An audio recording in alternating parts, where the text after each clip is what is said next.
I was asked to make a video and title it, "What is Grace?" At first I thought that sounded pretty good.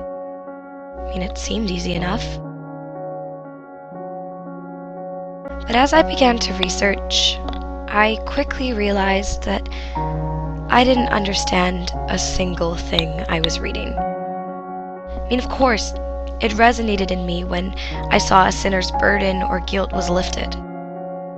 But when I switched the perspective, I wasn't sure if I could find it in myself to forgive someone after they'd wronged me so horribly. I couldn't understand how God could so willingly give up so much for us when all we did was hurt him. That's when I came to another realization. I haven't had all that much practice or experience with this thing called grace. Now, don't get me wrong, I know. No one is perfect. We've heard that a million times. So I should have some experience with grace, right? Well, yeah, of course. But the grace a murderer in prison gets, and the grace that a 16-year-old Adventist in a private academy that hasn't ever really left her tiny community gets, is felt very differently. So it's a bit understandable why I can't relate.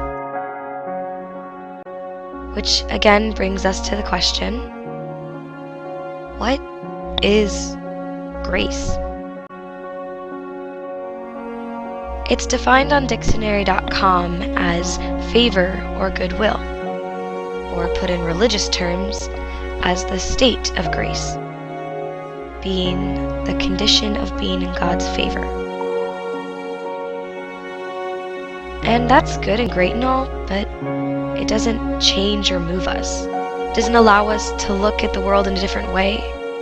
And logically speaking, you can't really get that from a simple online definition. But if we look in our hearts, it means so much more. So that our spirits rise, and our knees hit the floor. To look and know that we're so unworthy, how can God look at us and love what he sees?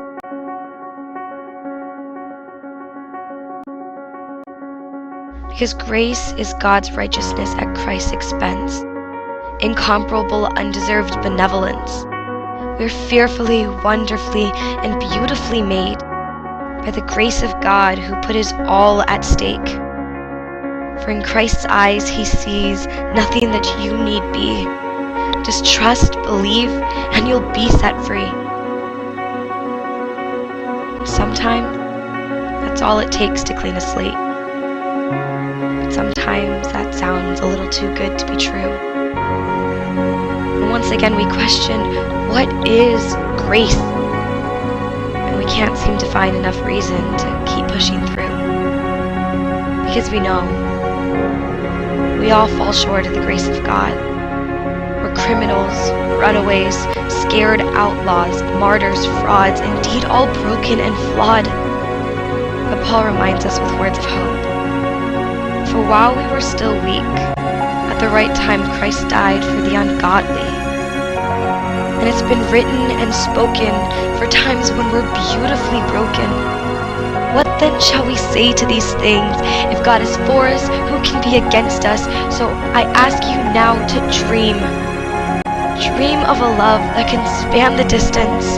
It never lessens even when you show resistance. And this love we dream of is unyielding, persistent, rids us of our lack of self-subsistence with complete insistence that there is meaning in our existence.